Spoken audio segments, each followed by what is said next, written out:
రాజకీయం చేసే మూడు ఉత్సాహం సర్వనాశనం. ఫోటోలో మంచిగా వచ్చానా? ఓకే. సో అన్నిటికంటే ఫస్ట్ మనోడు చాలా మంచోడు. ఎంత మంచోడు అంటే అబద్ధాలు కూడా చెప్పడు. ఎందుకంటే అబద్ధాలు చెప్పిన 10 సెకండ్స్కే ఎమ్మట్లో బయటికి నిజాలు కక్కెత్తడు. మనోడు పొలిటికల్ లీడర్ అయినా అనుకో, మనోడు ఫస్ట్ చేసే పని ఏంటితో తెలుసా? రోడ్లు బాగా చేయడం. ఇది మేము ఖచ్చితంగా చేసేది. ఎందుకో తెలుసా? ఎందుకంటే ప్రతిసారి మనోడు రోడ్డు మీద నుంచి మురికాలలో పడిపోయే ఎక్స్పీరియన్స్ ఉంది కాబట్టి.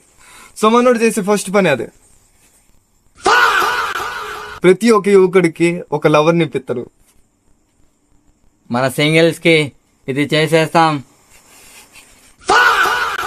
మావుడు ఎంత మంచి లీడర్ అవ్వగలుగుతాడంటే, ఒకసారి మనోడికి క్రికెట్ లో లీడర్షిప్ ఇచ్చాం. వరుసగా 10 మ్యాచెస్ ఇలానే ఓడిపించేశాడు. కానీ దీంట్లో కన్సిస్టెన్సీ ముఖ్యం. మనోడు కన్సిస్టెంట్గా ఉండు.